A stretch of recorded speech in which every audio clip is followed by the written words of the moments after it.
My dad, the tinkerer, intrigued by a problem. At this point, it's early 90s, and he identifies the Delinker as the first most critical point of weakness in the system. So he tackles it. Through the process of doing this, he actually comes up with something fairly rudimentary if you compare it to what we ultimately have today, but he comes up with something that works pretty well. And unbeknownst to him, a guy named Paul D'Amelio, he hears about this guy who's doing this thing with miniguns, and he seems to make them work. So we get a phone call. And said, would you like to come up to Las Vegas to meet with some folks up there? And it was an introduction that was arranged by Paul to meet Mike Zananni and a couple of other dogs. And he says, well, I've got this Delinker that we built. I think it'll work for you. Now, we didn't really know the problems that they were having because we hadn't been briefed on any of this stuff, but my dad's my dad. Here's the Delinker, go try it. And they did. Took it out on the range and they shot it and they shot it. And they said the fucking thing was like butter, 0 jams.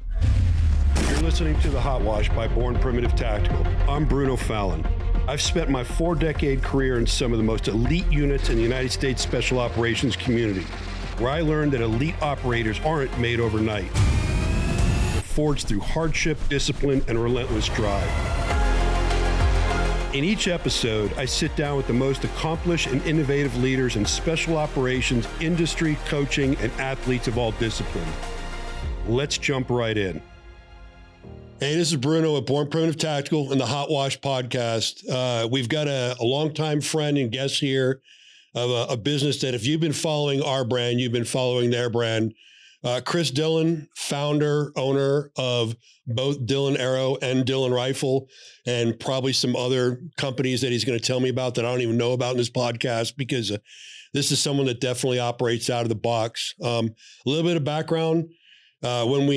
When we started Born Primitive Tactical, we immediately reached out to Chris and his team and said, hey, we're launching this. We'd love to come do some high-end content using your assets, your range, helicopters, miniguns, vehicles.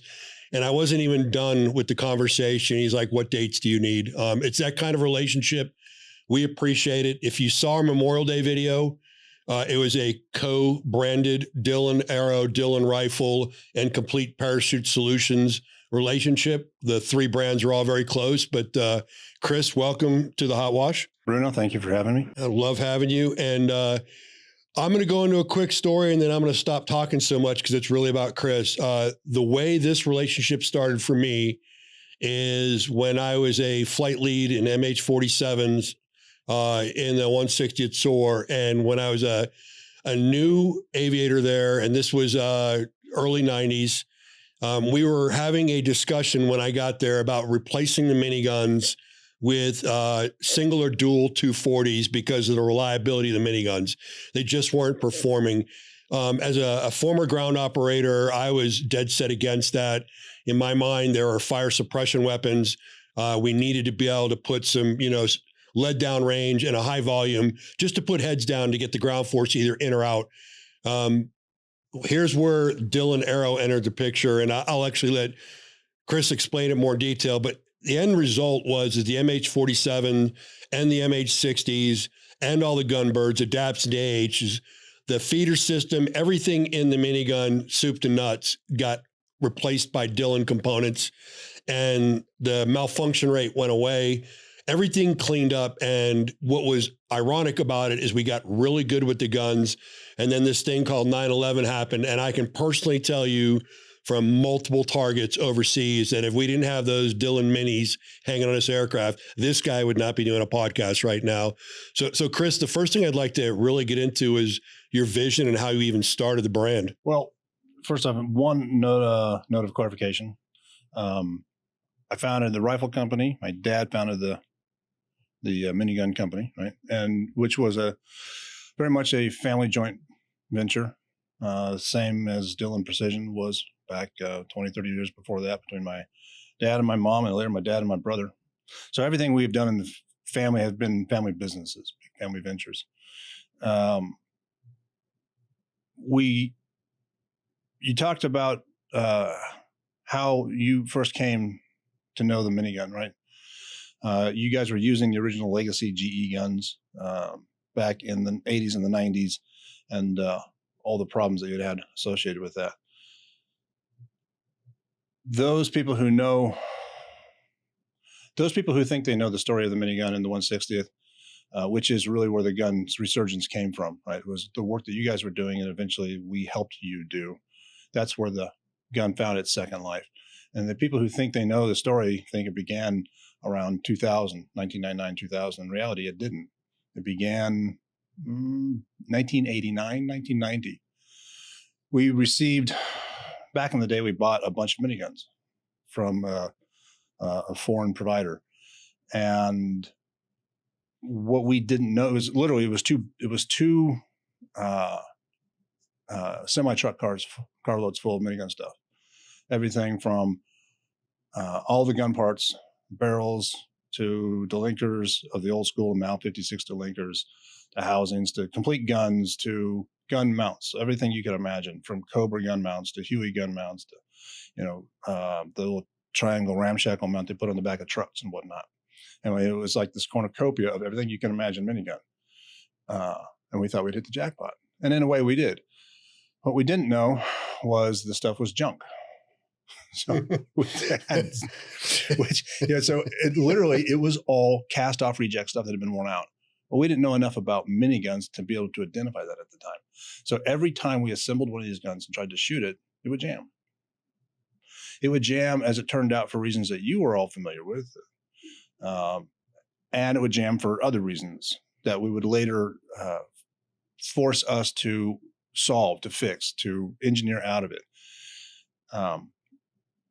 Over the course of, what has it been? Probably the first 15 years that we tackled that system, we engineered out every issue that we came across. But the original one was the issue with the Mal 56, the Delinker. And we started working on that problem immediately after, I want to say it was 19. I could go back on YouTube and find it in about a minute. If you want to look it up, it's Jeremy Clarkson, the Top Gear guy. So back in the early 90s, he did an episode where they do a year-end episode where they destroy his favorite cars or his most hated cars, right? Some creative way to destroy it. And the story goes, he was looking for a creative way to destroy a 1986 what the hell's the car? Corvette. So his favorite hated Corvette brand was a 1986 Corvette. The story, apocryphal or otherwise, goes he's sitting in a bar talking to his producer in Portugal at some hotel late at night, drinking as they do. And he says, I wish I could come up with a creative way to destroy a car, this car in particular. They've done everything else. They've launched cars from catapults. They've blown them up. They've done everything you can think of. And they want something different. And so, unbeknownst to them, 2 tables away is a guy named Sid Stimbridge. Stimbridge, if any of your listeners are familiar with the Hollywood firearms industry, he was one of the founders, one of the early providers of weapons to all the movies. And Sid and my dad go way back. So Sid hears this conversation. He leans over and says, I think I know just the guy for you. So Clarkson, intrigued, takes out his phone and calls us. And I remember sitting at we had these shared desks, my dad and I. So he sat there and I sat across from him and, stared at each other all day long. This is the way father would stare at son, so they were probably fucking off. And he gets a phone call and he kind of goes on a little bit. I'm not paying attention. I see he gets that wry smile he gets when something interesting is up. And eventually he hangs up and he says, we're going to do a TV show. I said, what are you talking about? Now, this is 1990 or something. Way before we're familiar with any of that stuff. Yeah, reality TV didn't exist. That shit existed, right? No, hell no. It was probably 94, maybe it was 93, I don't remember. And it turns out Clarkson had called us up and said they wanted to hire us. Could we come up with some creative way to do this, right? And they spitballed a few ideas, which ultimately we didn't do because we came up with a better idea that we surprised him with when he and his team arrived in country in Arizona to come do this shoot. We ended up buying an 86 Corvette. We got a wild man by the name of Bryce Hatfield to make it a remote control car. And it was a full-blown Corvette that we ended up driving around with little remote control joysticks, right?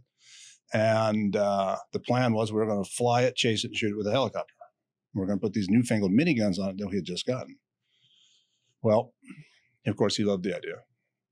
And about, I don't know, the course of this shoot was 2 weeks of filming in Scottsdale for various scenes that they had to do to, build the whole episode. And then the one big climactic event that we're going to do out on a place called Black Rock, which is a dry lake bed north of Kingman, Arizona. And we go out with a whole film crew and then a gun crew and this car and our helicopter and a kludge mount that we put together to hang this gun outside of an aircraft with, hopefully not shoot ourselves down, and all this just very amateur stuff that we were doing. And we go out there, and over the course of 2 days, we film all the filming we need to do. Now that makes it sound simple, and what it doesn't show you is it doesn't indicate is how many times we almost died, right? How many times we almost gave up and walked away from the set because the damn guns didn't work. The almost dying part was so that if you know Black Rock, it's talc powder, right? So it's like the worst brownout you can imagine.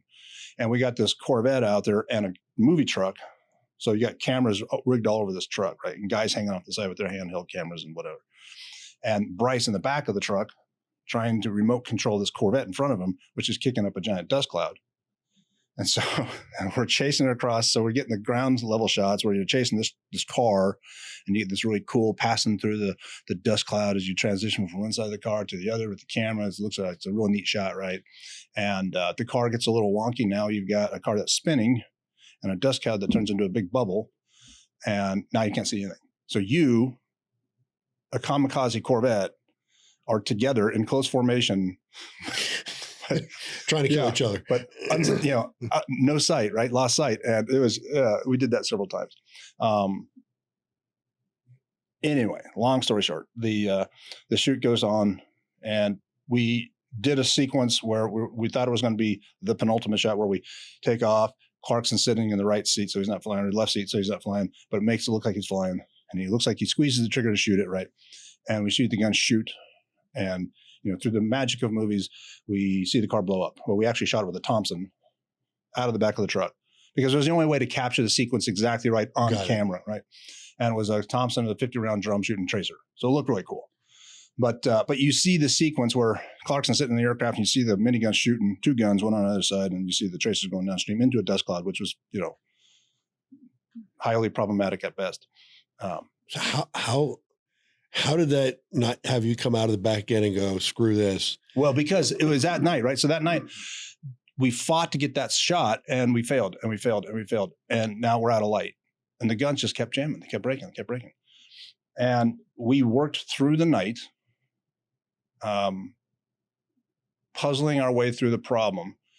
And by essentially an hour or two before sunup, because that's your next golden window, right? Golden opportunity.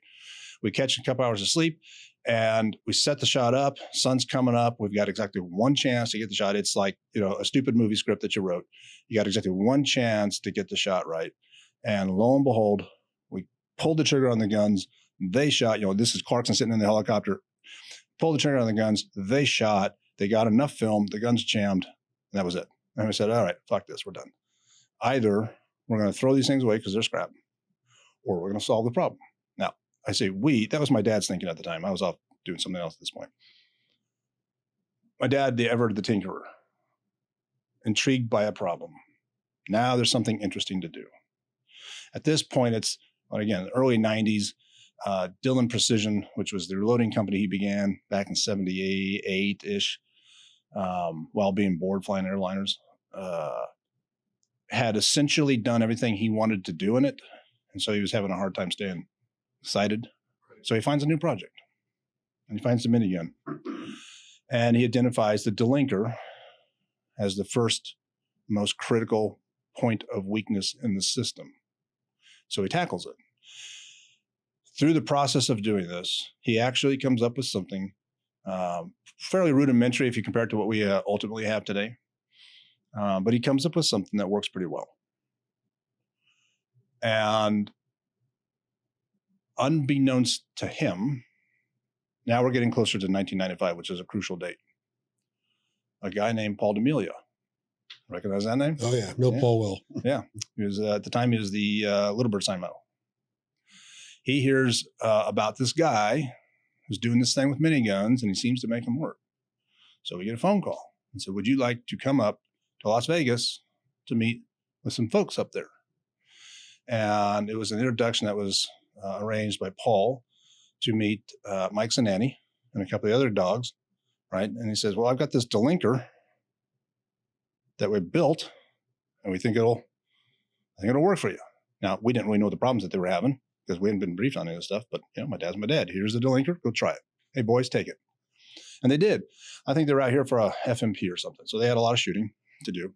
They took it out on the range and they shot it and they shot it and they shot it and they shot it. And they said the fucking thing is like butter. 0 jams.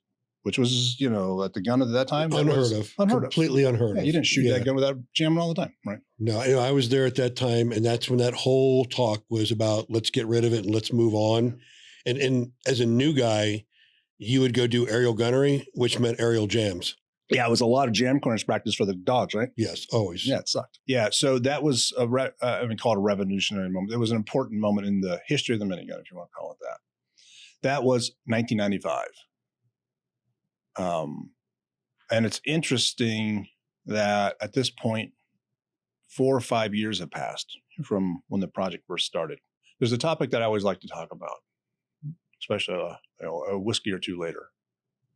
And it's the motivation to create and what it takes to actually bring something into existence that wasn't there before. We walk around SHOT Show, and there are literally thousands of companies here selling stuff that they make or reselling stuff that other people make, whatever their line of work is. It's all good stuff. But if you look at the number of companies, if you could sieve them out to the individual categories, the number of companies that resell or manufacture, but they manufacture an idea that's already out there, or they manufacture some original piece of equipment, or they manufacture an original piece of equipment that is the product of an original idea. You obviously know which column is going to be the shallowest. Right. The original idea, haven't done it.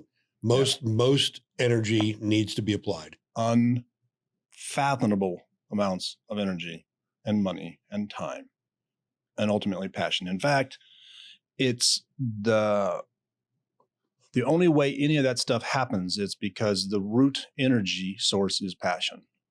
It's desire to do something creative, to change a problem that you've become obsessed with, to whatever it is, right? But it's the passion, it's the drive to do it. You don't do it for money. My dad didn't do any of this stuff for money, ever. He was bored, and he loved to make things.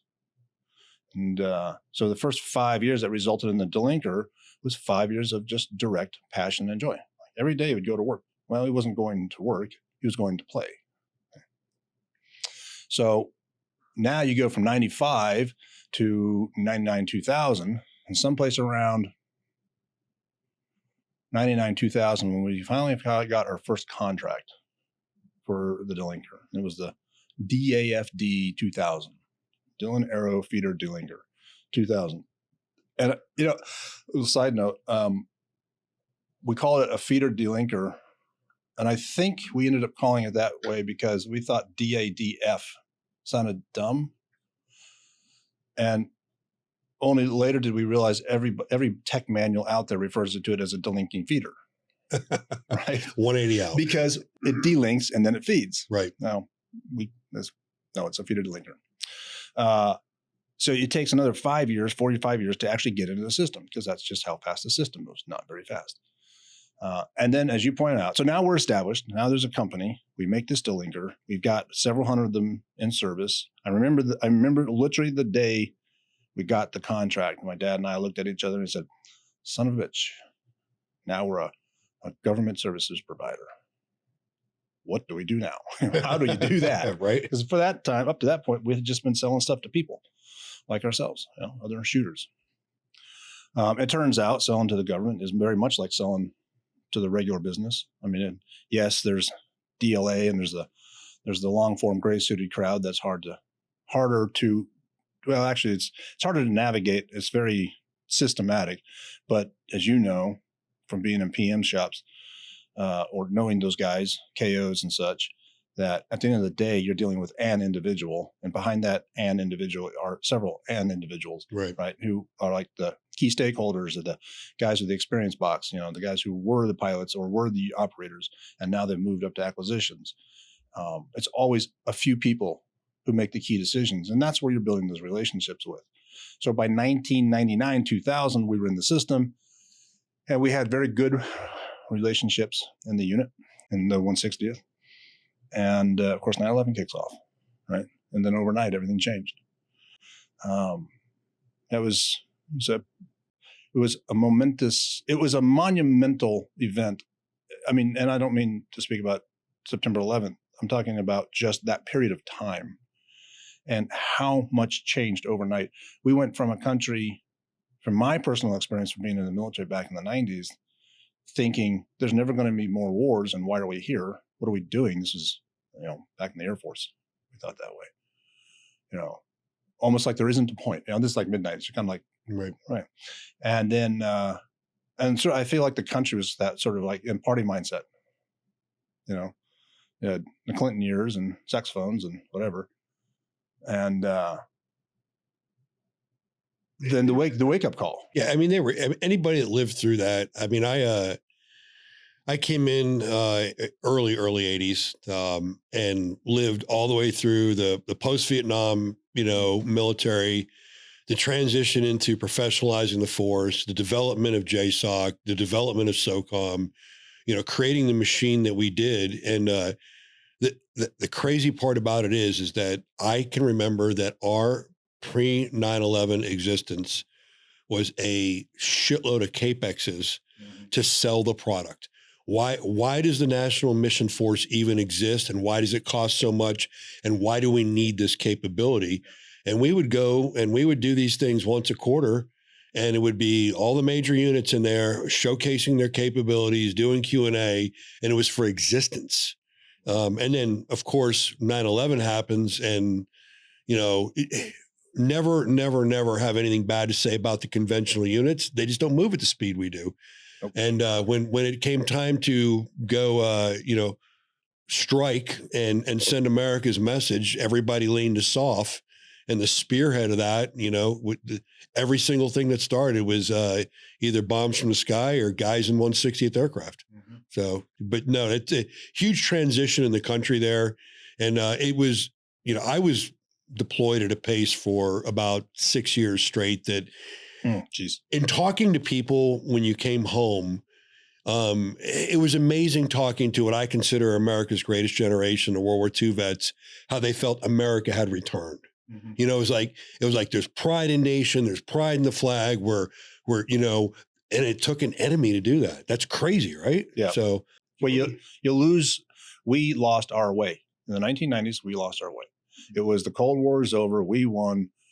There's nothing to be serious about anymore, and we stopped being serious as a country. No, you're right. And again, the professional operators never, we were grinding, and, and we're going to get into this, but the one thing that was also pretty crazy is you talked about what it took to get you from 89 to 2000. When we start talking about the acceleration from 2000 forward, it was like all the restrictions were removed. The gas pedal was on. There was no fiscal, we needed it, make it.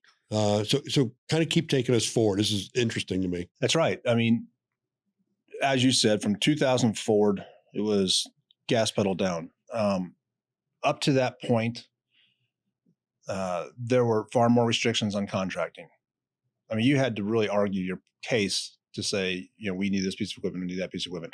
The special operations units had far better leeway.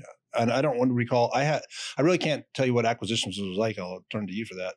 In the 160th, say around 98, because you still had the experience of Mogadishu and the significance of these units and what they bring to the table kind of after that. And then Kosovo and the operations conducted there. So we knew the National Command Authority recognized the importance of you guys.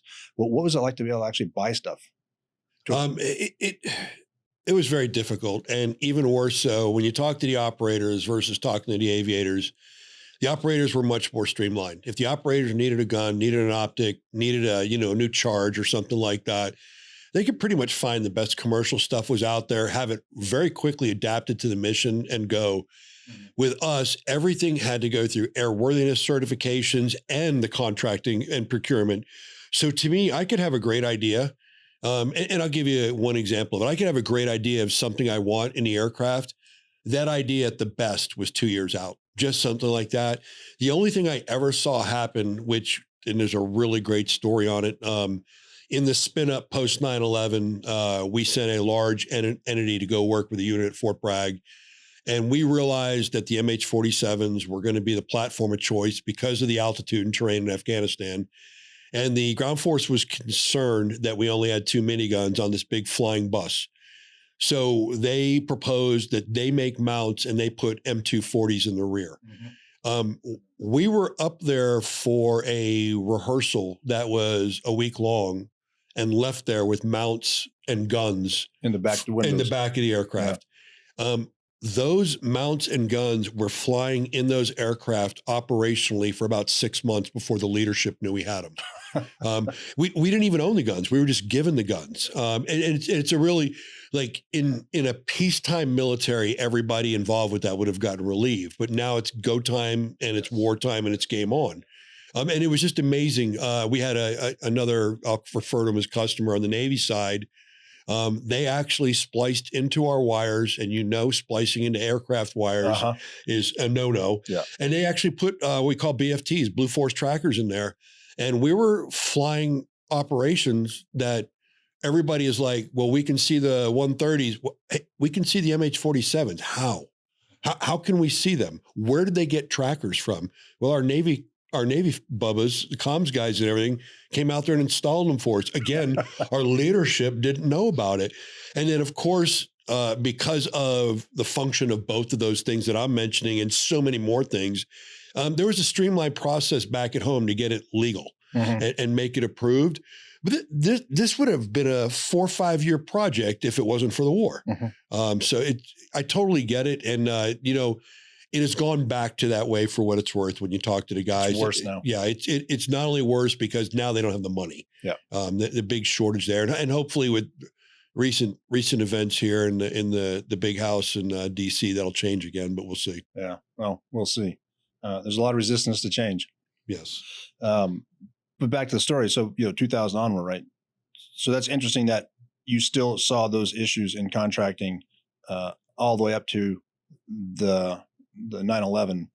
Post that, it was anything you need as fast as you need it. Do it. Tell us about it later, if you remember. Oh yeah, right. Absolutely. If you even remember that. If you remember, that's a really good comment because we would put stuff on there, and we would have manuals that didn't reference a component on the aircraft because we just slapped it on. Wiring bundles that go seemingly nowhere, and no one knows why they're there. Why are they there? We just did something. I don't know what it was. That guy's not in the unit anymore. So we rapidly started developing parts for the whole system because there was already an incentive for us to look at changing the bolts and some other components in it that were high failure items. The Delinker being the number one, but that problem was solved. So I think the second one that we really tackled was we did a safing sector to make it easier to safe and arm the gun. But then the bolts, the gun bolts, and that was really an Air Force initiative of all people. The old bolts had a single tang on them, and they would break. So we went to a dual tang bolt design, tang on top, tang on bottom, if you're familiar with the gun bolts. So you can look it up on YouTube. And that process we were actually doing that process. We had to do a 300,000 round fire out to prove one set of bolts. And so we were going to the range. We would shoot 20,000 rounds in a day, which was a big day for us. It was a lot of shooting.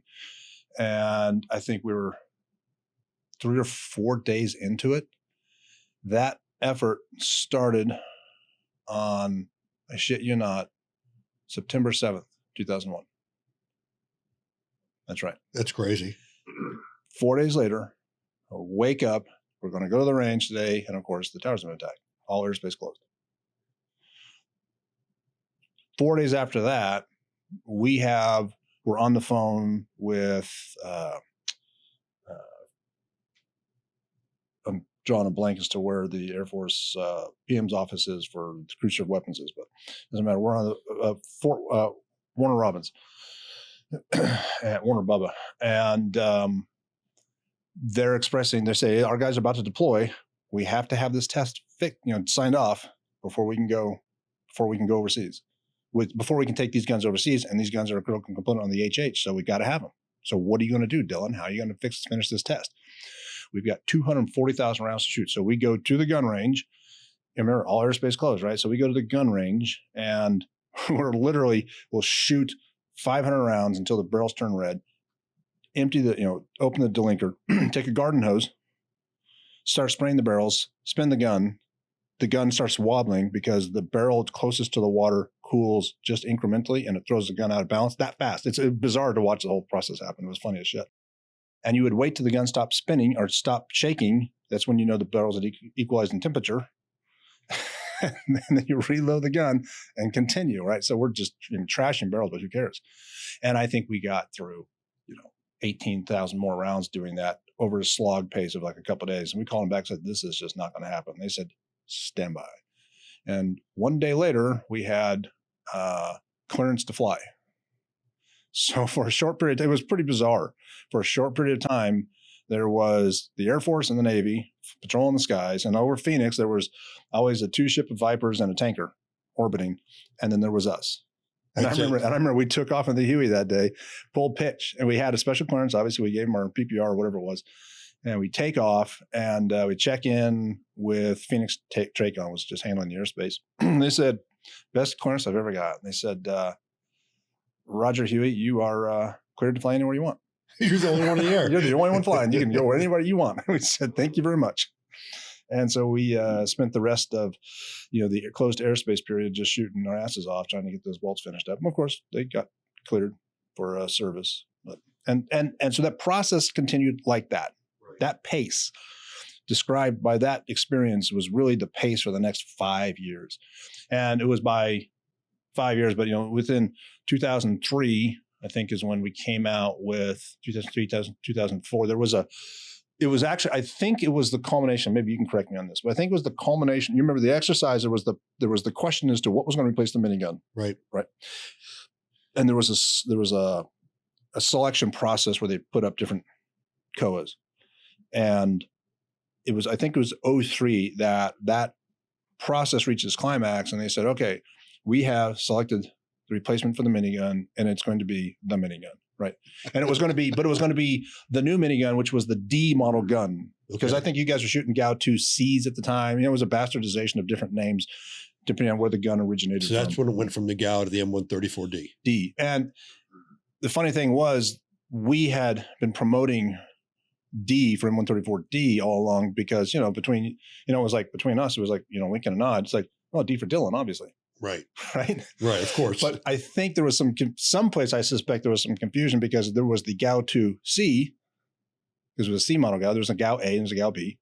And then there was the GAU-2C and then the M134D. And I think everybody just thought, oh, that makes sense. But, I don't know what they were thinking when they named it that, but they named it after us. So thank you very much. I love it. It's funny you say that because the entire time I was in the 160th, and it's probably still going on today, they're doing these ideas of how you replace the MH-47 and the Little Bird. And you know what it is? And it's an MH-47 and a Little Bird. They keep, and it's, not to bash them, but I will, but, at one point in time, they were thinking the MV or CV-22 would replace the 47. And, when it showed up and you couldn't even put any customer existing vehicles in the back, you land and you brown out everything for a half a square mile, et cetera, et cetera. The problematic things that aircraft has versus a precision aircraft that can land at EX, et cetera. So, and then on the Little Bird, there are mission profiles that it has to maintain and fit in certain things that it's irreplaceable. And then the bigger question to the guys wearing the stars always is, well, do we need the Little Bird? And they always use this case study of how it kind of sat in the sidelines in the beginning of Afghanistan and Iraq. And then everybody has to remind them that once we had a foothold in there, what became a workhorse. Yeah. So yeah, it is what it is, but it's funny to hear that on the gun side, because they've been trying to solve the problem. I've heard the little bird's been going away for 20 years. And well, yeah. So at the gun side, right? You've heard 5.56 has been going away for 20 years too. right. It's just never that simple.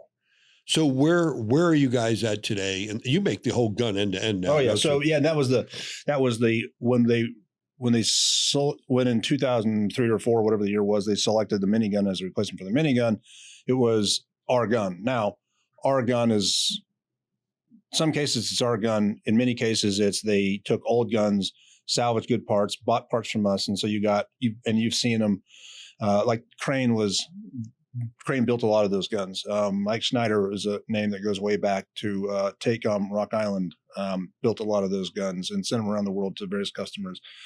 But, I think after 06, 07 onwards, any new guns that were being bought, they were ours. Yeah. They were all ours. I think we're up to like 9,000 or 10,000 guns now, which, for a machine gun, you think of a 240, that's not a big number, but this isn't a GPMG, it's a weapon system. So when you consider the platforms, that's a lot of platforms. It's a tremendous number of platforms. Yeah, for people that don't know it, we're keeping talking past it. But for the people that don't know and haven't already like YouTubed or Googled or something, the M134D, I mean, you're talking, most of them are shot at high rate, 4,000 rounds a minute. You can do a low rate of 2,000 rounds a minute. But when this thing opens up, it's thunder, it's hell coming out. And even once the gunners get good with it, it's accurate, well-placed fire. But it's a game changer, because you get these, whatever you want to call them, a schwoog that wants to take an RPG shot at you, and all of a sudden he's got 4,000 rounds a minute coming at him, making a big noise. And it changes the dimension. The biggest thing for us is it's an area weapon. It's for when it's the gunners on it, where it's fixed forward on certain aircraft we have. It's a precision weapon, so it does both roles, which is incredible. Yeah, you talk about the sound. The sound is really it's really half. I mean, well, it's not half. It's a significant part of what makes the weapon system so effective in suppression, because when they hear it shooting, they know what it is. You hear a machine gun, 500-600 round a minute, or maybe 800 round a minute, it's a pop, pop, pop, pop, pop, pop. When you hear the minigun, it's a different sound, and they have an immediate sense of what that sound means if it's pointed at them. I cannot tell you how many customers would come to me when we first got foothold in Afghanistan. Every time we would launch, we would test fire the minis on the way out. So you'd have, flight of 4, whatever, ripping the guns on both sides. And every customer I know would tell me that was their time to flip their switch, that it was game time. Yeah. Okay, we're in now. It's time to go. And I'll be honest with you, for us up front too, we were so accustomed to hearing that sound, but that also for me was when I cleared them to test fire, that's when I was in a different dimension. From the airport, we're clear of home base. It's game on. And I'll tell you, Chris, I cannot tell you how many times it has saved my ass. So, that's awesome. I mean, it's there's a couple specifically in the early Iraq campaign where if we didn't have the minis on both our aircraft and on the A's and the DAPs, again, I wouldn't be here. It's just it has saved so many people. And you hear the stories from the customer, and your perception is always different than theirs, because you're doing evasive flying. The guys in my platform are behind me shooting. I'm more worried about hitting terrain, flying out of fire, and getting us out of this. Oh, by the way, leading a flight doing it. So I can't sometimes even see where the shots are being placed. And it's pretty wild, because you come out of it and you say to yourself, another good day. We had one specific night. We were the first force into Baghdad, and we were coming out of a pretty wild target, and we were taking effective fire. The aircraft was getting riddled, and my left gunner, I mean, I saw it. He asked me to dip the wing, and what that means is to give him, an angle that he could shoot the gun at. And I saw him vaporize this guy, and it was just such a cool feeling.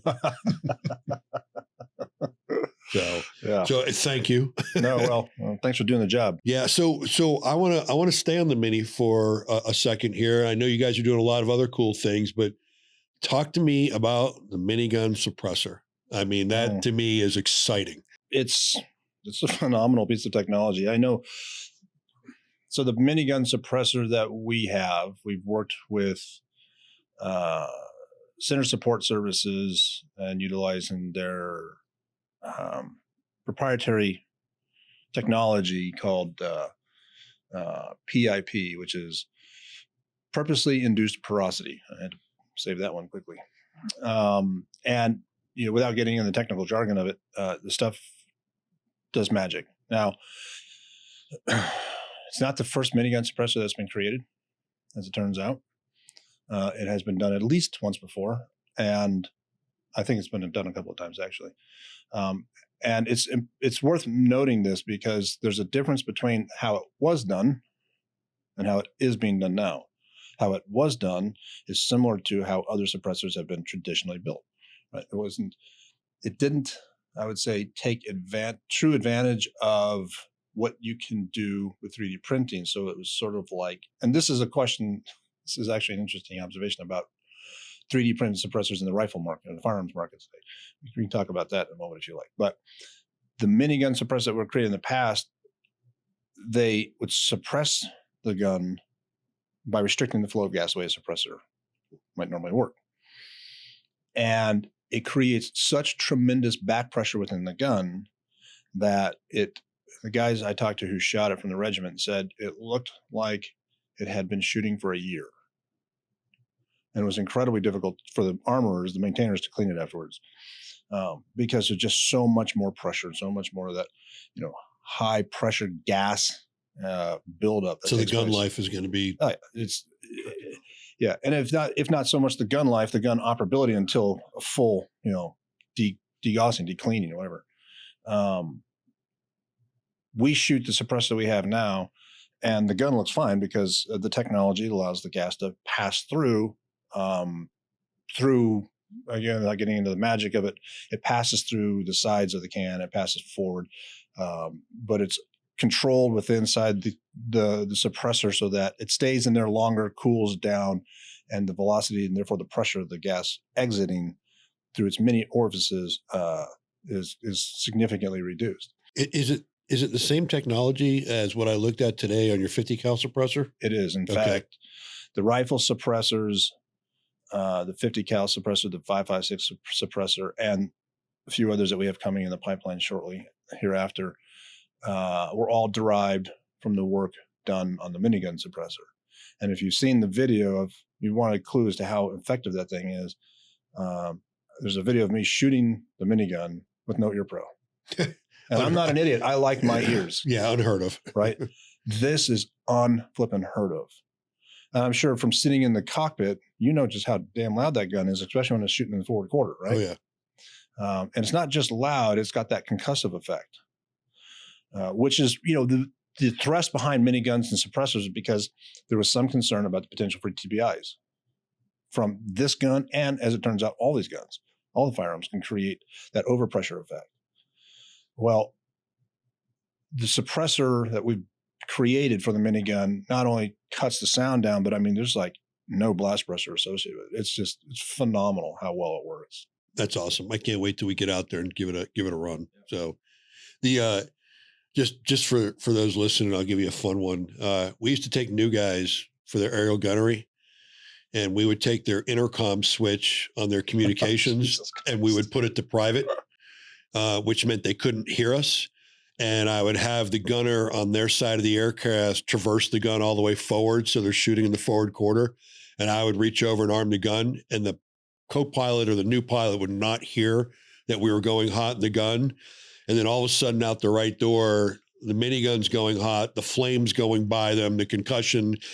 They're in a restraint harness for a crash, and they're trying to come out of it because they jump so high. We giggle, we laugh at them because it was done to us, and we have a good time. And then we put their comm switch down, and we get serious and get after it. But I think I've done that to like 10 guys. Well, that's almost as bad as forgetting to move the comms from hot mic to push to talk. Oh yeah, before you start shooting. Exactly. Yeah. So, I mean, so you guys are really getting into the suppressor business. That's pretty cool. I got to look at, I think, a 308 and a 50 cal can. And that's the first thing I noticed. The 50 cal can was it appeared like little Dillon logos on there, and each one of them had a ventilation on it. Yeah. So there's porosity forward to aft on that can. That's what. And if you want to see the effect, again, there's another video flying around. You'll find it. It's a shot looking down. In fact, one of the commenters on the YouTubes when we released the little promo video asked an obvious question. He said, "That looks like it's really quiet. And that looks cool, but what's the effect to the guy sitting to the left or the right?" So this guy obviously has been there on the ground, probably spotting for a dude on a bipod, right? And 50 will rock your melon. But if you look at the video, you can see there's a shot we took looking straight down on it over that talc powder type dirt. You can see very clearly what happens. The unsuppressed gun to the left, big cloud of dust, boom, and the suppressed gun on the right. And it's just like, oof.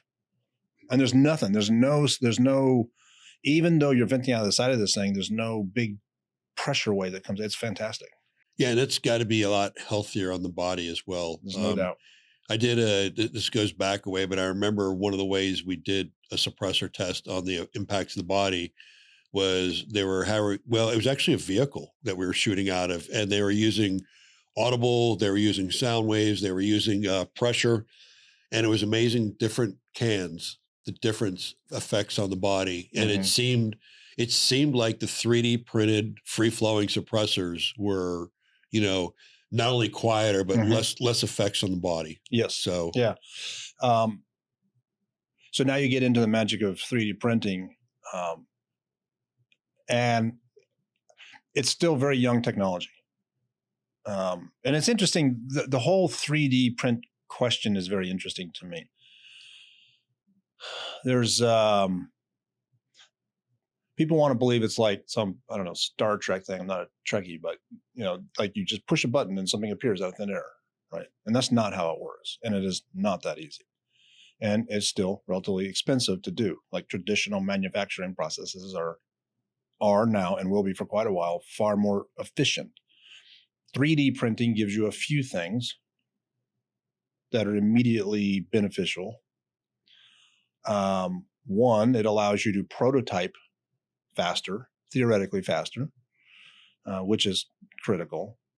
And it allows you to produce complex shapes that would either be very difficult or impossible to otherwise machine, or you might have to machine it in some multi-part process or whatever.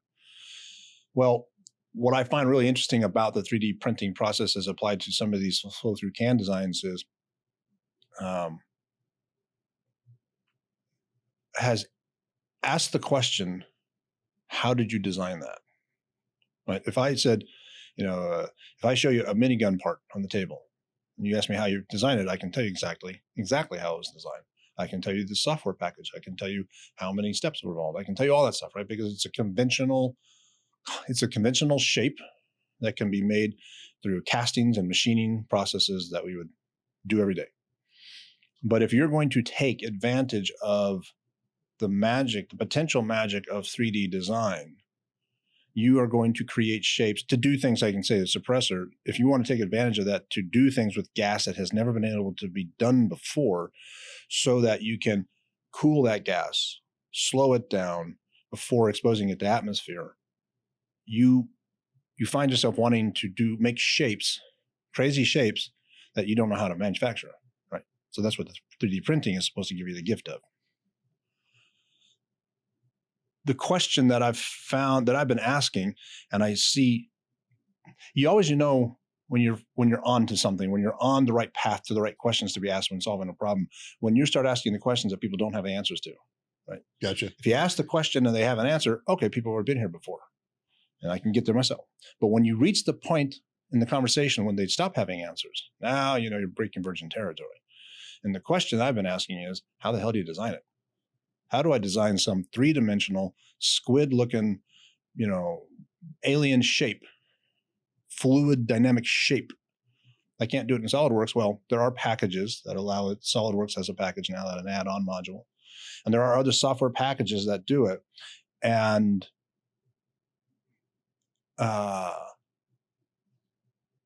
it's still not, have you done any of the, the Chat GPT picture stuff? Just getting into it. It's actually funny. quick sidebar. I had a previous guest on here, General Scott Miller, and he gave me a pretty long bio. And I tried to put the bio into Chat GPT and give me something that I could actually remember and say. I'm not there yet, Right? But I do understand the concept. Yeah. But so there's these picture generators too, right? Right. So you can like give it some keywords and it'll create a picture, and you're like, oh, that's really cool. But actually, I want it like to the left, and maybe put the thing in the other hand. And then so you say that, right, and say put the thing in the other hand and hit enter, and what you get is a completely different picture. The thing might be in the other hand. Right. It looks sort of like the first picture, but now it's not a person, it's a dog. Or it's just bizarre, right? Because this software is doing a lot of the thinking for you, and you're trying to shortcut the process of design. And the way I understand some of the 3D printing design software works is essentially you give it several anchor points. You identify a point here, a point there, and a point over here, right? And you say, the structure will run between these 3 points. There will be force loads at these points, and it has to be able to handle, and you'll probably give it some vectors that it will handle force load from this direction to this amount, et cetera, et cetera. Go.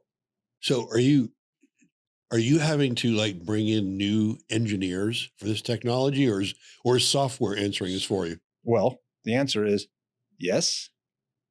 And there's a question mark on the end of that, right? Because I've been asking people these various questions. How are you designing for it? I assumed that the answer was, well, I turned to, because we want to do 3D design work for some other more complicated shapes that we hope we can get very lightweight, but strong, bird bone type of stuff for gun mounts for aircraft, that kind of thing. And so I turned to some experts in the field and asked them how they're doing it, or how the big boys do it, like the Raytheons or the Boeings and the Lockheeds. And yes, there are much more complicated and sophisticated programs out there to do this sort of work, but it's all real new, and there really isn't a good answer. Show me the university has a 4 or 5 year degree program, that was founded years ago in 3D design. Well, 3D printed design, additive manufacturing design. Right. The technology hasn't been around that long. Technology hasn't been around that long. So the tools to design in that language haven't been around that long. So when I asked, I'm not going to go into names here, but I asked the 2 guys I know who are producing cans, and they are, I think, head and shoulders above everybody else. Well, it's Russ Oliver and, Ryder Washburn's crew, right? The 2 companies. Head and shoulders above everybody else. And it's because of how they're designing it. And I won't go into the trade secrets, but when they told me what they were doing, I thought, well, that makes sense. It's not as complicated as I thought. At least, yeah. Really? Yeah. Well, and so that's crazy. But they're creating shapes and sides. Like, have you seen, if I showed you Russ's, I hope he doesn't mind my saying this. If I showed you his original suppressor for the minigun. So 20 words on that. Center Support Services created a minigun suppressor, and Russ Oliver created a minigun suppressor. And this was to answer a requirement from the regiment for the aircraft to put miniguns on these things so guys would stop getting their bells rung every time the guy shot it, right? And they had run somebody else's suppressor before this, and it was a conventionally manufactured one. I mentioned that, and that's where we got this data from. Is that it was just, you don't make a conventionally designed suppressor and stick it on a minigun and think it's going to work over the long haul. It just won't. So we had answers. I say those guys had answers that we managed to get pushed up to, I forgot who it was. You can fact check me later, but basically to the Simon office in the regiment that was handling this. And they arranged a demo. Actually, they arranged a conversation between both sides. And when this whole thing started, I told Ryder and Russ, said, look, we're not going to have a dog in this fight. We're both of you guys equally. You use our range, use our ammo, use our guns. We want to see the best product at the end of the day, but you have to understand we're supporting you equally. And both sides were like 100%. This is fantastic. And you got to give both those guys huge credit, because most companies don't behave like these guys do. These guys care about the mission. They care about the customer, right? All they wanted was to make sure the best product, they would love it to be their product, but they wanted the best product to the customer at the end of the day. And I said, part of the rules on this collaboration, because there was this, back up, there was the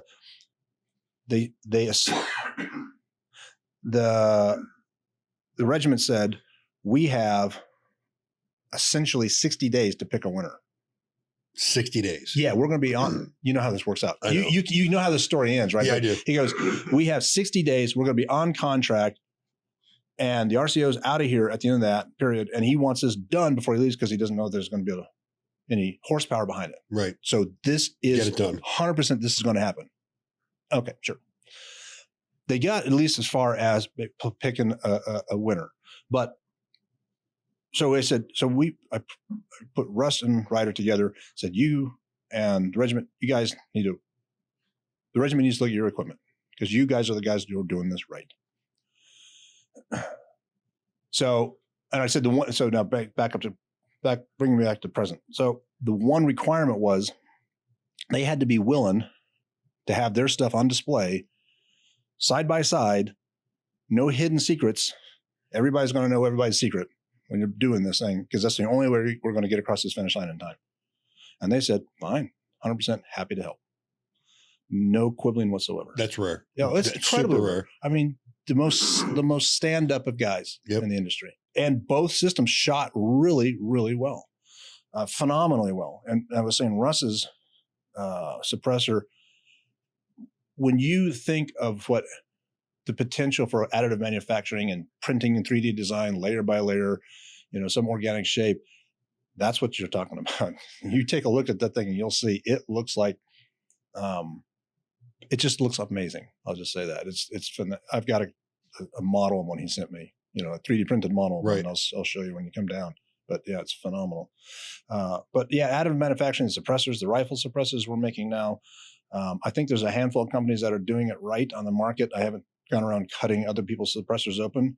The only thing I know is that designing for additive is not straightforward. If you're designed to take advantage of what additive can really do. If you're designing the way you would design a conventionally produced suppressor, but make it monolithic or something because you can print it all as one piece versus assembling a bunch of little pieces and welding it together, that's fine, but it's not the same thing. And what those two guys have done with their technology and some of the technology that we incorporate it's leagues beyond everybody else. We as a brand are working with a can company, 3D printed titanium, and it's being picked up by a lot of people right now. We're very comfortable with it compared to everything we've shot in the past, but as an apparel brand, I mean, primarily what we do in our selection, to be honest with you, is we work primarily with our ambassadors and we all look at it together. Yeah. And just make sure we're all on the same page because we like to rep a brand together. I had never seen anything like your 50 can until today, though. That's definitely something different there. I'm actually excited to go out and shoot that gun. Pete and I were talking about it. Why don't we segue right into just talk a little bit about Dillon Rifle? And the one thing I'll say about it is, if I understand the story correct, taking another page out of the book of taking an existing gun system and you guys going a different direction, souping it up. But isn't your system based off the Macmillan? Sort of. Okay. If you're talking about the bolt action rifles, yes. So the 301, the 501, they're not based off Macmillan. They are Macmillan. Okay. Which is Dillon. Now, what does that twist of words mean? Well, it's simple. It's simple, but like anything else, we're going to turn it into a long story. So just so everybody knows, the 301 is 308 and the 501 is a 50 cal, and they are thumpers. Yeah. 30 is 30 caliber, 50 is 50 caliber. The one at the end signifies one barrel. Why? I don't know. Well, the reason is because we purchased a 503, okay, which is our 50 caliber Gatling gun. Right. It's 50 caliber, 3 barrels. So I said, what the hell? We'll start a trend in naming here. So now we have to go back in the Wayback Machine again.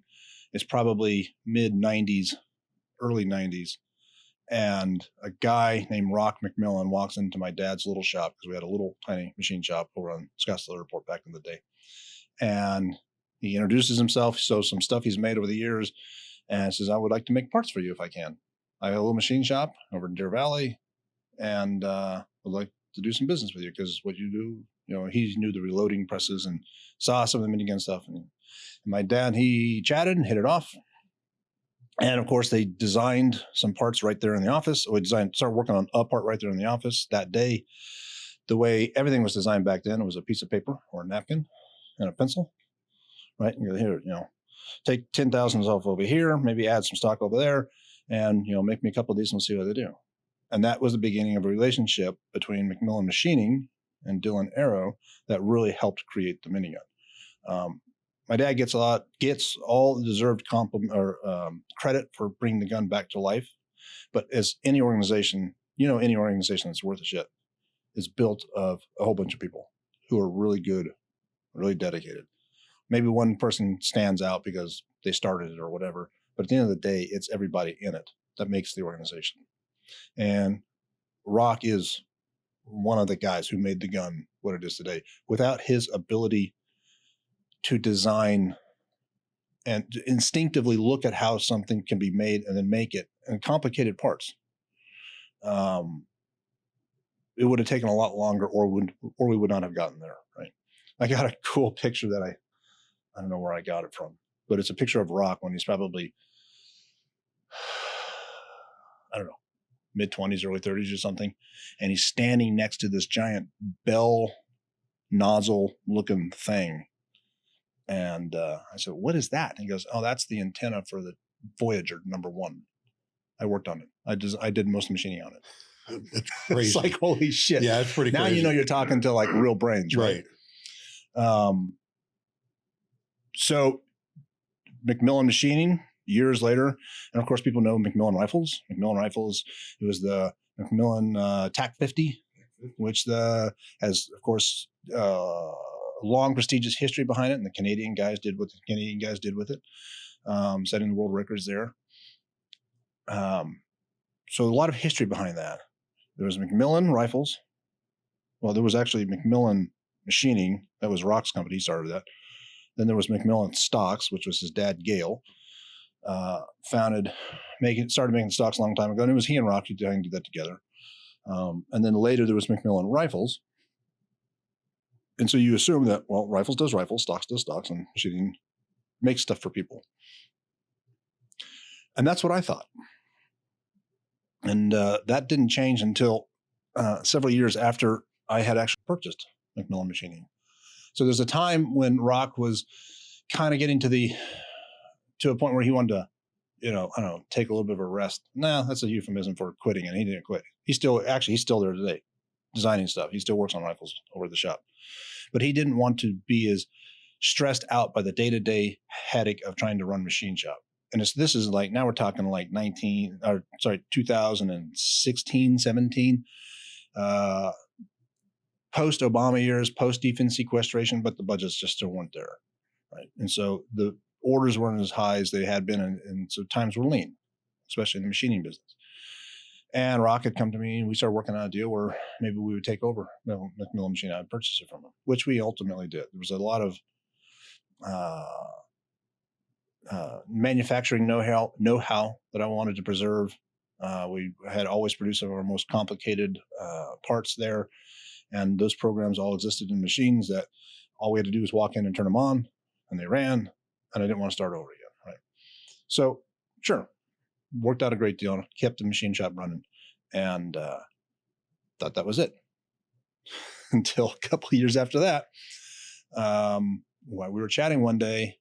This was after I had initially started the rifle company, Dillon Rifle Company. I said, "Boy, that TAC 50 is a really cool rifle." And he says, "Yeah, why don't you make it?" I said, "Well, that's McMillan Rifles." And at that time, McMillan Rifle had been sold to SAC, if you knew that. Yep. And they had made that. In fact, we were still making some receivers for those guys, right? And I said, "No, that's SAC's product." And he looked at me and said, "No, it's not. It's yours." I said, "What?" He said, "Yeah, you own all the rifles. All McMillan Rifles, you own them." I said, "Well, what does McMillan Rifles own?" He says, "Nothing." Everything was in the machining business. Yeah, machining shop owned everything. McMillan Rifles was an assembler of rifles, not a maker. I said, "Son of a bitch." And that was the birth of your TAC 50. Yeah. And the reason it's called TAC 501 actually wasn't because we were doing this whole funny 503, 501 thing. It was because Rock said, "Look, the one thing I ask is I have promised the guys at SAC that we would that they could use the TAC 50 name. It's their name. And said, well, I'm not going to make you a liar, so we won't call it a TAC 50. We'll call it a TAC 501. It's close enough, you know. It's an amazing shooter. I had, prior to flying from what I was doing before that, I had shot the Macmillan. The Macmillan was the only 50 that we had in service when I was, and it was a pretty, pretty solid gun. Back then, 50s did not perform like they do today. But when Pete got me out in the range and started shooting yours, it was a different dimension. It's a beast. There's no doubt about that, but it's a very clean shooting gun. We have some of the best content we have is me laying in the prone and the effects of the gun after the shot with everything in the earth going airborne. Right. So, but no, it definitely, and we, I'm trying to remember, we swapped back and forth. I shot the 308 a bit too, which obviously is a lot easier gun to shoot, but you guys have continued to work on that. Now you have the can on it and everything. Is that something that's mainstream right now, or is that just people that want the gun? I mean, where's because I got to think just the ammunition on that is crazy alone. Well, I mean, you can go to the website, you can buy a gun. Who's buying the gun? It's, there's a cross section of guys who want the biggest and the best, right? A little bit of that in all of us. There's another segment of that group are the people who like the 2-milers, guys who like shooting long distance. Oh yeah. That long distance precision stuff. Great fun. No, we were just actually approached, and something we're getting into heavily as a brand, Born Primitive Tactical, is both sponsoring like tactical athletic games and then shooting events. And we were just approached by the ELR guys, the extreme long range guys. And I'm very interested in it. We actually have a former guy from the Navy that owns a barrel company that him and his wife are actually shooting, and I've been paying attention to them. But it's interesting because I think people don't realize when you start talking, some people think, 1,000 yards is a long range. And when you start looking at what it really takes to go out to 2 miles, it gets gravely different, which so. It does. As you're saying that, I'm sitting here thinking, I wonder if he's going to ask me why our guns. So like if you talk CTSR, which we really haven't talked about that rifle too much, and we can avoid going into the details on it now because it's still very much, behind the screen, behind the scenes, but we can consistently shoot. You choose the right ammo, right shooter, all that stuff. We can consistently shoot a 0.2, 0.3. Wow. It's fucking phenomenal. That is crazy. And it's not just us doing it. We have government users who have looked at it. So they're independent dudes, right? There's an assessment. And they said, fantastic. We love this thing. Awesome. Whatever. It's not ready for prime time, but it's sitting there. And in my mind, I'm thinking, I wonder if he's going to ask me, why does the gun shoot so well? I'm going to. Well, you teed it up. I teed it up. So right? why wouldn't I? Why? Because I don't know. What do you mean you don't know? Rock and I have PFM, pure fucking magic? It's some magic. Rock and I have debated what makes a gun accurate or not accurate for a long time. For example, why is a bolt action rifle assumed to be more accurate than semi-auto? I've always been believing that's a process of the chamber pressure and the way that. Well, I guarantee you, as soon as I said that, or as soon as there's going to be 1,000 guys out there, I'm sure your podcast listenership is much larger than that. So it's going to be that number, some percentage of that number, screaming at it, going, well, it's because of such and such. Yeah. Right. There's going to be a lot of answers. There's going to be a whole lot of answers. And yeah, I can name some of them myself, but there's some things that I don't understand that go on there. Like at the end of the day, when the cartridge case, now some of this is dumb and I've come to understand more about it when I got in. Okay. Again, I got to back up for a second. I grew up shooting machine guns and bolt action rifles without scopes. I was a kid. I had an Enfield #1 Mark IV, and I had a Springfield. Kicked the shit out of me. And I used to shoot that thing at any distance between, 10 feet, shooting rocks at 10 feet or anthills at 10 feet to 1,000 meters, right?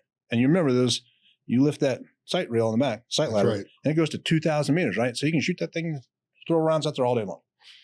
And so I was very comfortable shooting iron sights at super long distance. Now, I don't know if I was hitting first round cold barrel shots or any of that shit. I was a kid pulling triggers and having fun.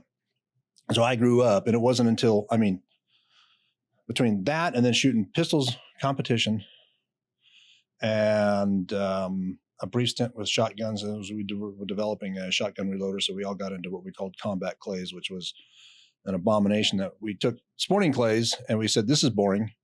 And so we would go out on a shooting range, a shotgun shooting range down in the river bottom, and you'd have like 5 stations or something, right? And you'd have 5 different stations, and everybody would pick a station, and you would get a blue tub of shotgun shells because they all came off the shot shell loader, because we had to shoot all these holes, right? So we can load them again to make sure that, so thousands of rounds, and you'd all have high capacity shotguns, and they would pull. We would go out there with the guy would pull, and he would pull, and the first guy would shoot, and if he missed, everybody would shoot at it. And then the guy and the dude and the puller would stand in the house and he'd go, okay, now what do you want me to do?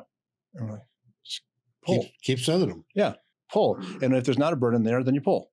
Right. And we would do that. I mean, we would do that literally for hours and then run out of ammo and then pay the bill and go home. It was crazy. But so it was never about precision. Shooting machine guns and all that other stuff, it was never about precision. So now I'm getting really into this whole precision thing. And I have been for some years now. And so I'm really starting to ask the questions, what actually makes something precision? Because in my amateur's mind, I see the bolt lock up. The cartridge case in the chamber, the bolt locks up. Correct. The firing pin hits it. It ignites. The gas pressure builds. The bullet starts going down the barrel. And at some point, if it's like an AR or something, it's about 9 inches down the barrel, about several inches short of when it actually leaves the barrel. It uncorks the gas chamber, piston, or sorry, not a piston, a gas port, which then starts to pressurize the piston. And momentarily thereafter, the bullet's leaving the barrel. So it's free in free space now as the bolt is starting to unlock, but not before. So how much movement has taken place in the gun other than just the kinetics of pulling the trigger, that the explosion and the shockwave that goes rippling through the barrel, right? Right. That's the exact same movement that's in a bolt gun, right? So why is that gun supposed to be less accurate or the bolt gun more accurate? Now, there's reasons, and most of the reasons I've heard are not ones that you can actually substantiate. So I would talk to Rock. Rock is a genius in this stuff. And I ask him, why is the bolt gun more accurate? Why is this type of lock more accurate, or this trigger more accurate? And he would say things like, well, it has to do, for instance, with where is the muzzle pointing when you pull the trigger? I say, why? I say, well, where's the powder in the cartridge case? Is the powder, are you elevated? Is the nose up or down? Because the powder is forward in the case or aft in the case or level in the case, which changes the burn rate, which changes the pressure curve. It's like, okay, interesting. I don't know what to do with that information, but it's interesting. The other one was, it was semi-automatic rifles, magazine-fed rifles, have a magazine in them, right? Now, the magazine, which is not a single stack, and this is apparently true for bolt guns, by the way. If you have you want a single stack magazine, not a double stack magazine. Why? Because the cartridge case at the top of the magazine is either on the right side or the left side of the magazine. And if it's on the right side, it's putting force on the right side of the bolt, which is changing the way the bolt lays against the cartridge case. A small amount. But it's different than it is when it's on the left side, right? So somehow this magic affects and I've talked to lots of guys who obviously know what they're talking about. And I keep getting answers like that. I'm not saying they're wrong. I'm saying I can't test it. I have no idea why a lot of these things are more accurate or not more accurate. Now, there are things you can test. So I spent a fair amount of money I paid a really smart guy by the name of Anthony Palizzetti to make a thing called a fusion module, which is basically a very small pack of accelerometers and other space magic that samples at exceedingly high rates, millions of samples a second. And what we would start to do is we would put these on the various guns we were shooting. And we're patterning the life of a shot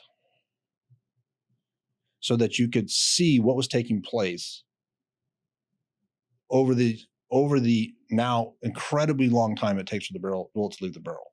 And, when you're sampling at that high a rate, it takes forever to go through this, right? So you have a tremendous amount of data to seep through. Then you need a whole bunch of shots from a bunch of different guns to start building that cognitive understanding of why uncorking a gas port here versus further down the barrel or not, versus a gun that doesn't have one, and how that might affect the accuracy of the gun, either during the shot and this is the part that it took me a long time to figure out. It wasn't that it was affecting, in some of these cases, it's not that it's affecting the accuracy of the gun during the shot. It's affecting the accuracy of the gun relative to the next shot. So for example, think of the Barrett M82. Great piece of kit, superb gun, not considered to be the most accurate sniper rifle in the world. It's more of a generalist's rifle. It put the round mostly where you want it. Right. But it's a 50, so it's probably okay. And if you look at how the barrel bolt lock works, you begin to understand why. The barrel moves. It's not fixed, right? So it moves like a Browning does. And it's my understanding that when Ronnie designed this thing, he said, I'm going to take the shortest path, which I was going to steal borrow, obviously stand on the shoulders of giants. So what John Browning did with the Browning 50 and 30 caliber. And so there's the delay disconnect between the bolt and the barrel to help absorb some of that energy, right? And so it does the same thing in the M82.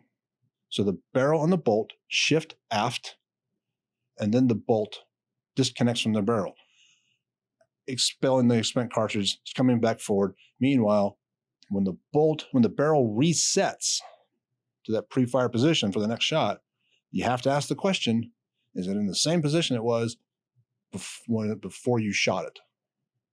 Because I guarantee you the scope is, and the scope and the barrel are not tied in the same plane now, right? They're in two different planes of movement. Right. So you have these various factors. When you start breaking it down, you go, oh, that's why it works this way. So one of the things that we've invested a bunch of money into, I started the company in 2016 thinking there's a whole reason why I started the company, which had nothing to do with making guns. We can talk about that later. But we started the company in 2016 with the intent of making a new semi-automatic rifle, which is actually really what I want to do. And I managed, it's like side quests in video games. You just never get to the end because you keep getting distracted. Keep going down a path. Yeah. But the real goal was I wanted to build a new semi-automatic rifle because I got tired of seeing ARs all the time. Love the AR. Everybody loves the AR. AR will always be dominant. M4s will always be dominant. But Christ, I got enough of them. Show me something new. And nobody was doing that, so we wanted to build something new. And in the early process of this, I started talking with a guy named Anthony Palizzetti about an idea he and Ryan McMillan had for this device that would help long-range shooters pattern their own shots so they could see what they were doing with the gun, how they were tilting it, how they're pulling the trigger, all this stuff. And this thing called this fusion module. And I was looking at what they're doing thinking, I don't get it, right? I hit the target. I didn't hit the target. If I hit to the left, okay, I'll adjust. If I consistently hit to the left, I have something. But seeing this data that shows how the gun's tilted and the temperature and all, I'm not a sniper. So I would never say I understand that that's a good idea or not a good idea. A sniper, it sounds like he might think, oh, that's a fantastic piece of kit, but it didn't make sense to me. Where it was interesting was the way it collected data. And so the experience I often recite is I had a PSL. Do you know what a PSL is? So PSL is a Polish version of a SVD. Okay. You know, the iconic Russian sniper rifle. I had bought it a long time ago, probably from Century Firearms. Shout out. And it sat in the locker probably for a couple of years. And it was like one of those, oh, I should go shoot that. Never did. And one day I'm going to the range and I'm like, you know what? I gotta grab the PSL and I got some of this horrible Chinese 54R ammo. I'll just go throw it through rounds so I can say I've shot it. So I go out to the range and the PSL is a pretty light rifle. I don't know what the weight is off the top of my head, but for what it is, a long barrel gun that shoots a 7.60 by 54R, it's a big thumping round. And I'm thinking, this thing's going to hurt. It's a good thing I only about like 10 rounds. So I don't have to feel like I need to shoot it more. And I pulled the trigger on it. And to my astonishment, it was like, oh my God, this is a really pleasant shooting rifle. How's that possible? And I kept shooting. I shot out whatever I brought with me and said, this is really nice. And I was talking to another guy later, a guy named Kenton Tucker. I know. Yep. Kenton's a famous guy in the industry. We all love. And Kenton said, I've got an SVD. We should go shoot that too. It's like, yeah, cool. So I grabbed my son, fast forward a month later or something, I grabbed my PSL and he has his SVD and we go out to the range and I shoot my PSL. It's like, yep, this thing shoots so nice. And then I load up that SVD and pull the trigger and it smacked the shit out of me. I thought, what the hell? It's the same rifle. Well, obviously, it turns out it's not. But I thought, aha, light bulb. I called up Anthony and said, hey, give me that fusion module. I'm going to strap it to this thing and see what happens. And so here I am measuring the shot profile or the shot fingerprint of this PSL in millionths of a second.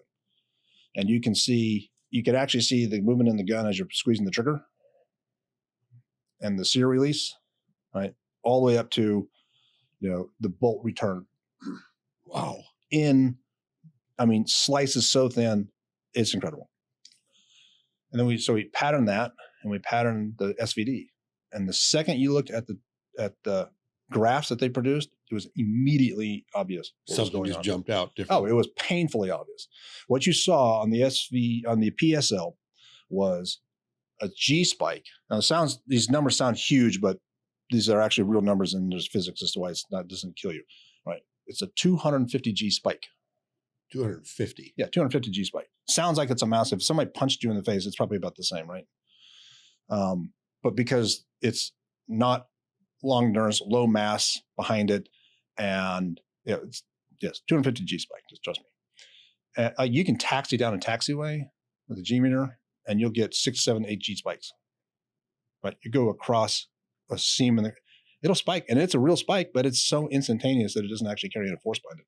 So anyway, the PSL has a fingerprint of a 250 G spike for 500 milliseconds. And so it slopes up, plateaus nice and flat, and then comes down the backside. And it corresponds with the feeling you get when you shoot it, which is more of a push, not a shove. So, right? The SVD has a 500 G spike in half the time. Oh, so. And it looks like a heartbeat. It just goes up and down. And So you're you like, feel it all. son of a bitch. What's the difference though? And it's 250 millisecond difference. Twice the force, 250 millisecond difference. And your brain picks it out of the clutter like nobody's business. Is there a significant difference in Oh, the yes. design? It's an entirely different gas system. Okay. And when you take it apart, you're like, oh, well, that's obvious. Actually, it's obvious in the sense why the PSL is so nice. It's a giant AK. It's one big, long piston. So you got to accelerate this thing, sling it down there, and then et cetera. Right now, I think there are mechanical issues with that design that would induce less consistency shot over shot than what the SVD has. The SVD has an interesting 2-piston design. It accelerates one piston and smacks it into another one, right? And that's where you get that giant spike in there.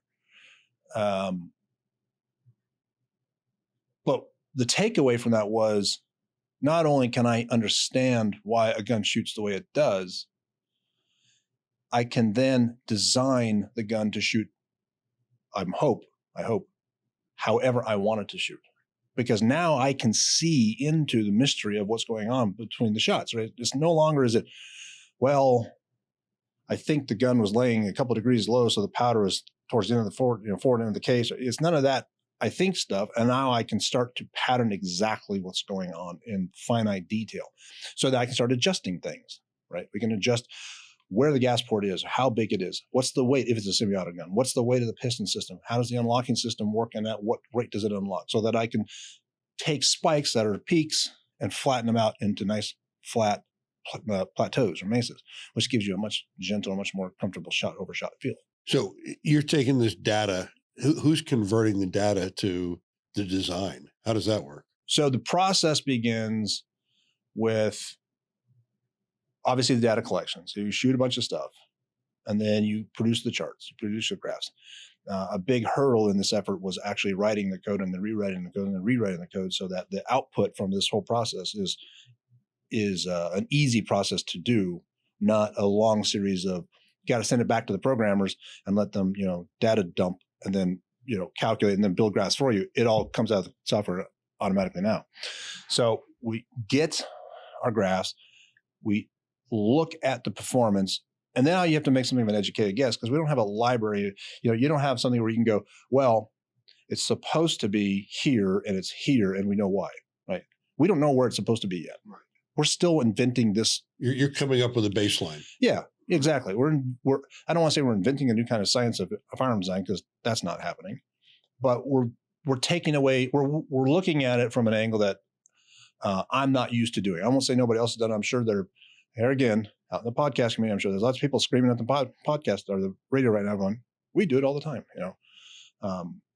but we don't.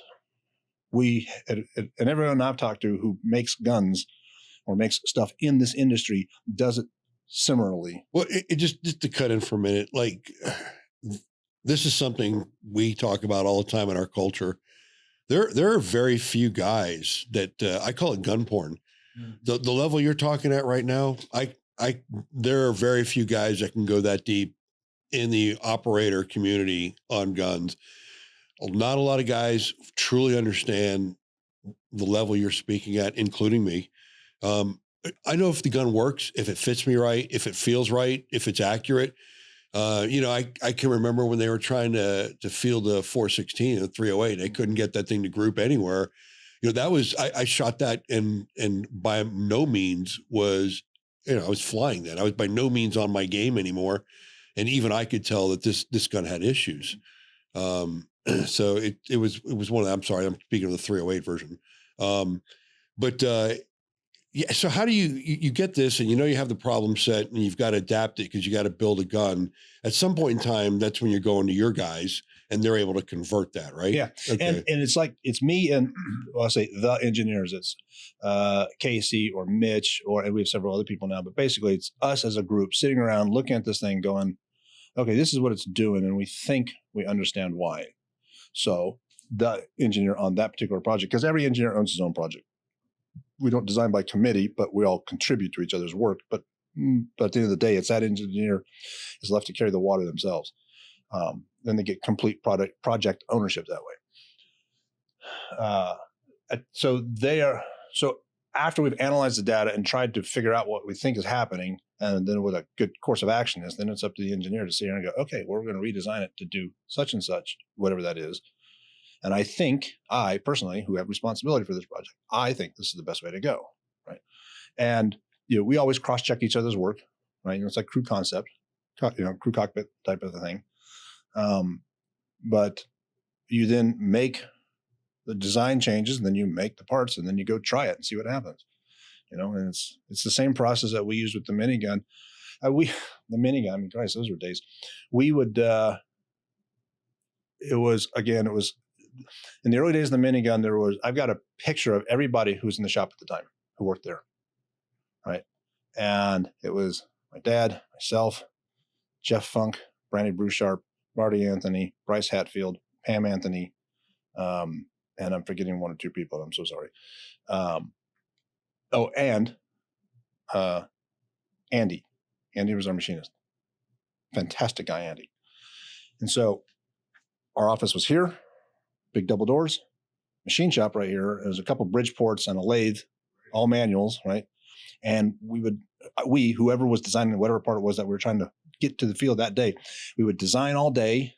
Andy, we would hand drawings or printouts, hand it to Andy, who would go out there, Andy Trailer, he would go out there and he would make a part using Andy magic, because the guy was truly a magician. And now we have a handmade part. And, not every day was this efficient, but it was basically like this.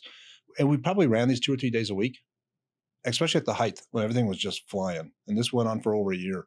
We would design and make parts all day. And those who weren't in the design process were getting shit ready. We would roll the aircraft out. The ground crew would go out around just before dark. in the summertime because it's hot as shit.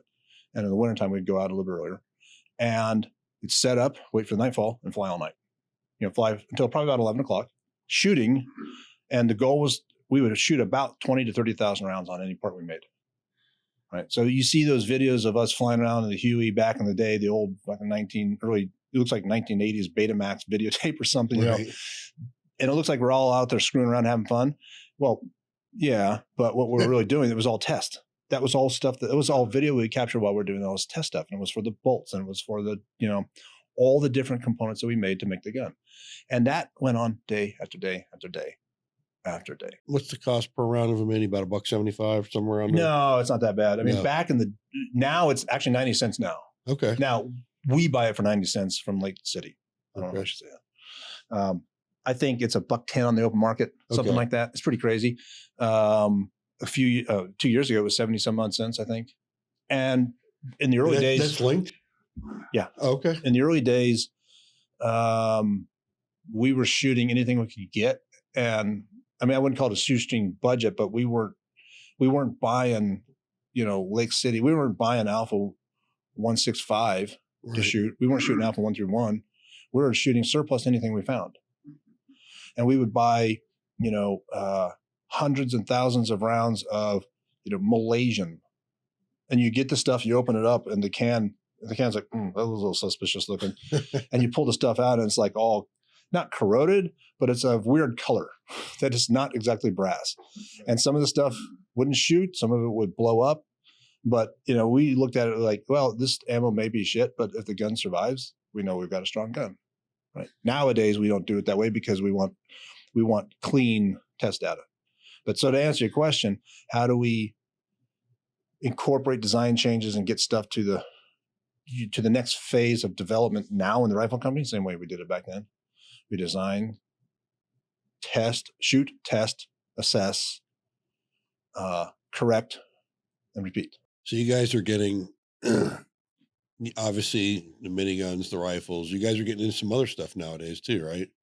I mean, you're spreading out quite a bit. I mean, we have a product sitting here on the table. Oh, yes. I mean, you're going all over the place with it. I mean, I know every time I talk to you guys are you're definitely the skunk works of building some cool stuff. And I just think because you don't shut your brain off, you're kind of like me. But like even this bucket we have on here, the range bucket, man, Pete gave me one of these and now I'm addicted to them. I don't go shooting without it. My process is I put the mags on the exterior, I dump the empty mags. And I have accountability. We did a helo shoot out at now Staccato Vegas the other day. And we're sitting external on pods, me and another guy. And I just clipped this in right by me, dumping mags, throwing them in. It's control. It's control. Yeah. You have everything in there. It's good control. And I love it. And it's also cool because you can load it all up and you have a couple in your chest rack and stuff like that. And you go out loaded, you're ready to go. Mm-hmm. You got other cool stuff you guys are working on too, right? I mean, yeah. I mean, what is the name of this guy right here that, the bag. We're really creative with Did our you really names. call it the bag? Yeah. Actually, I'm wearing a belt right now. Is it the belt? It's called the belt. And if you look on I think the website description is it holds your pants up. So this thing is cool. And Pete was actually talking to me about this. I love the concept too, because I don't want to call it a man purse, but the way it's designed and broken out in different components. I mean, I don't know if you guys can see this or not, but it's layered components and you guys know the deal. You want your gun one place, you want your laptop one place, whatever. It's all broken out to where, no different than doing dry fire drills. Once you get comfortable with this bag, it's pretty cool. I like it for multiple reasons, but I like it because you can run a pistol in this and you can run everything you're carrying around, and the way it's set up functionally, that gun's always in the same place. So, I mean, I'm a pistol on the body. I'm a appendix carry guy, but why not have two? Yeah. Well, the other little feature, most of this bag is, again, credit where credit's due, is Pete's design from some previous design work he's done for works he's done in the past. Yep. So he brought all that knowledge forward and we came up with a really badass bag. The one piece that I added to it, my one little feather in my cap was, I like the dump pouch on the back. Yep. I use this stupid little dump pouch more than anything else now. It's just easy. You know? Well, and the cool thing I like about it too, and you know, based on Pete's history and stuff like that, is there's times like there's times when guys are in like flip flops and board shorts and you're running around and stuff, and you still got to get the gun through the car, the here, there, and the other. It's just convenient for me, so I kind of like it. What else do you guys have on the drawing board that you want to talk about? Well, I mean, there's a lot. I mean, we have the 2 bolt guns out now. We have another gun out that is not out, but it's out. So it's out on a low profile basis, as okay, it were. gotcha. And we're actually in the prototype part building phase of the semi-auto gun that I always wanted to build. So that's coming together. Is it going to look and smell like an AR or completely different? Against my better judgment, version 1 will be an AR upper because it's easy to field and I can get a bunch of feedback. I don't want to build an AR in any sense. Again, no shade on the AR. I love it. I got a whole bunch of them. Fantastic rifle. Not my favorite design. It's a great design. Not my favorite design, right? The direct impingement, and again, I'm sure there are a lot of people starting to yell already. The DI design annoys the crap out of me. Why would you dump all that hot gas into the gun, directly in the face of the gun? Now, I think I understand why Mr. Stoner did what he did. And I haven't found this written anywhere. And the people I've talked to who come from, back before time, who were at least in that design era, come from the firearms community, don't seem to know the answer. I suspect the real influence behind that direct impingement design was the folded gap. You're like, well, what the hell has that got to do with it? So we went from a period, World War II, Korea, when aimed fire was still the thing, right? And they were shooting big heavy rifles, big heavy calibers, from Springfields to Garands to M1As and 308, 30-06 to 308. And now we find ourselves facing the Russian horde across the Soviet horde across the folded gap. And it's high mobility, high volume warfare like we'd never seen before. And it was all about putting as much lead downrange, whether it be machine gun, rifle, whatever, as fast as possible.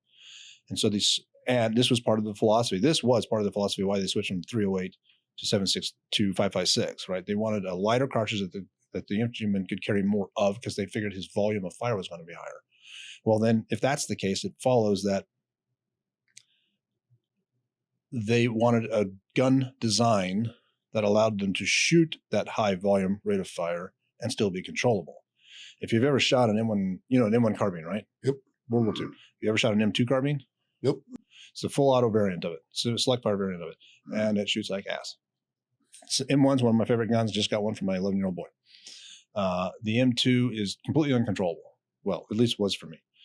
And M16s on full auto, we used to try and shoot clay pigeons with them just for fun.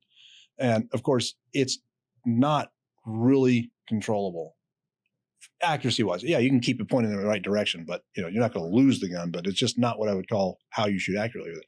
But I don't think accuracy was the intent of the original design. So, I go down a rabbit hole.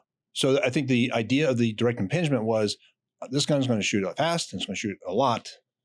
We want as few moving parts as possible because minimize the moving parts minimizes the moving mass and keeps the gun maximally controllable for the conditions. Makes sense from that perspective. Having said that, still not my favorite design. But what was really pissing me off was there was just nothing new at SHOT Show. Now, you walk around SHOT Show 2016. I've been there at that point 17 years in a row, and over the life, maybe 30 times, from the early days. And I was always like going to being a kid in the candy store. I loved SHOT Show. And by 2016, I remember walking around that show thinking, something's not right. That was literally the thought process in my head. Something isn't right here. And I think it was finally about day 3. It's like, oh, I get it. There's nothing new here. Everything looks the fucking same, right? It's another AR with another pick rail, foregrip, something. Somebody's got a skull on their rifle now. Like, I got it. So 2017 rolls around, it's the exact same thing. Nothing new at SHOT Show at all. And so I wanted to create something new and different. So that was the project that we launched on that resulted in 19 diversions along the way. And now we're finally getting to that gun, which will be to be shooting probably later, mid this year. Then there's a whole series there's a DMR series I want to do that I'm really excited about. I think you can build a really cool long barrel battle rifle, sort of DMR battle rifle combination thing. That's just a neat and fun gun to shoot. That would be very accurate, and you build them in a variety of calibers there too. No, that would be fun. I mean, you look at. I was up at SIG not too long ago, and at the new battle rifle, the machine gun, and everything they just made for the Army. Yeah, and it's just total game changer if you ask me. Yeah. I think it's gonna be an interesting thing to. We'll see how it's fielded and all that stuff, but you also have some other cool things. You got a new toy in the hangar. Oh, how about that? Yeah. So yeah, we got a little helicopter. Yeah, I remember getting the call. Nick called me and said, "Hey, we're getting rid of the 412," and I'm like, "Yeah, that's like your big lift cable." He goes, "And we're buying a 60." And I'm like, "Oh," and I was probably about 3 or 4 weeks before you picked it up down there in Tennessee. The guys you got it through, I actually leased a 60 to go do some content, and they were telling me you were getting one.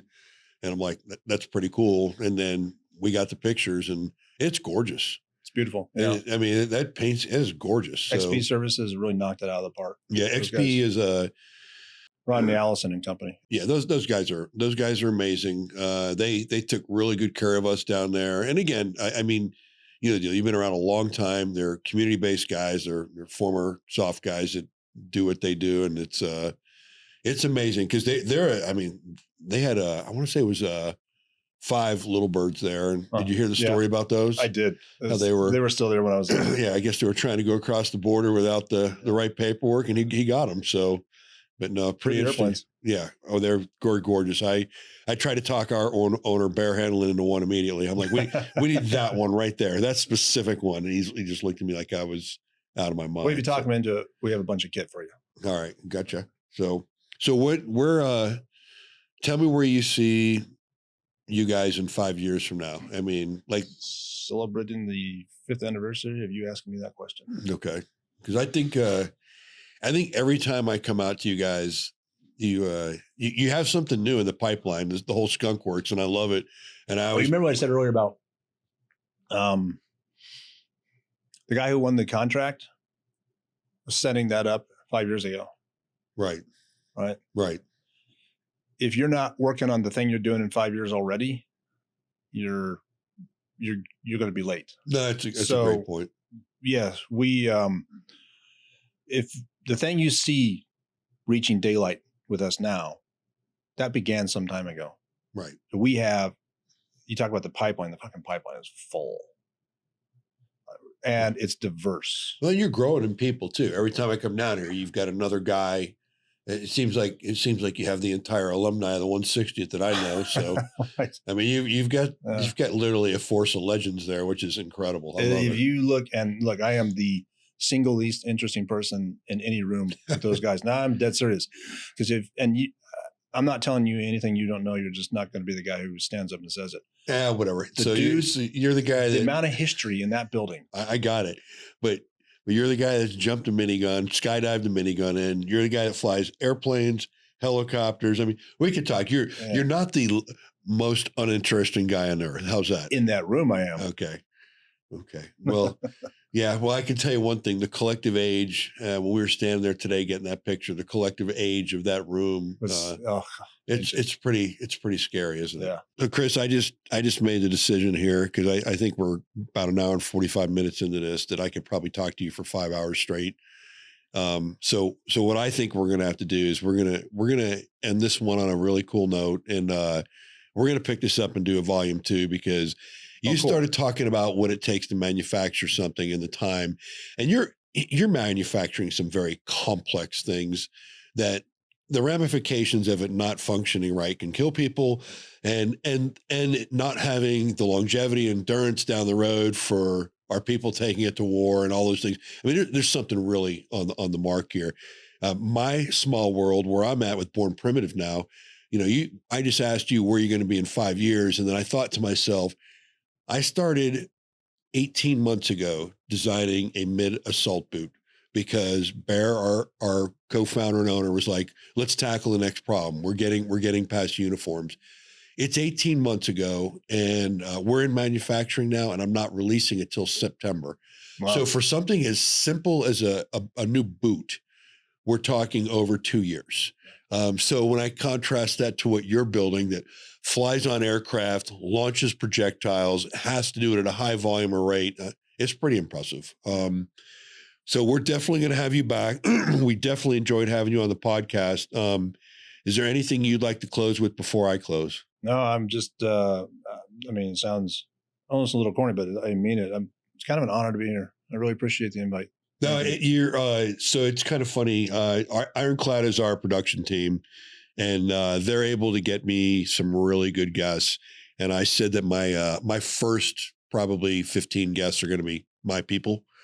And I immediately reached out to you, and I'm like, and so just so everybody knows this, I am not one that really enjoys even going on podcasts either. But everyone I've been on, when it's been said and done, because of the person I'm on with, I really enjoyed it. And I've Aaron Snyder, who does our Born Primitive Outdoor podcast, I could do 10 of them with him. Him and I start talking about mental toughness, human performance, all the things, and we just go and go and go. So I definitely want to get you back. Before you leave, I want to give you something a little fun.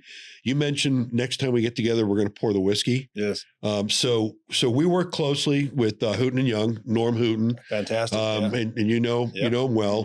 For those that don't know the brand Hooten and Young, they do some very amazing whiskey and cigars. Norm Hooten, everybody knows him from Hoot, from Task Force Ranger, Battle of Mogadishu. This is an amazing brand, and I like it because it's a veteran-owned brand like ourselves, and they're out there and they're trying to do something that's they're making whiskey, they're not making miniguns, but I'll tell you what. It's really nice to take the edge off and knowing you're supporting somebody's business. So from Hooten and Young and Born Primitive Tactical to you, my friend. Well, that's fantastic. I want you to enjoy that one. And I assure you that the next time we have a podcast, we're going to have 2 glasses sitting there and we're going to start the podcast that way. Awesome. This has been the first podcast I've ever done. Really? Yeah. I love that. Hopefully that will be the second one. Yeah, I love it, man. Well, no, hey, thank you, brother. Yeah, thank you, man. And for everybody listening, we appreciate it. If we got a little bit too deep into what I'll call the gun porn, make sure your buddies know about it that are into gun porn, because I learned a ton from listening to Chris. I've been shooting and own guns my whole life, but I never understood the manufacturing and design side. It's pretty cool if you ask me. So everybody have a good day. Thanks for listening to the Hot Wash. Thanks for tuning into this episode of the Hot Wash by Born Primitive Tactical. Don't forget to like, subscribe, or follow us at Born Primitive Tactical. I'll see you next time.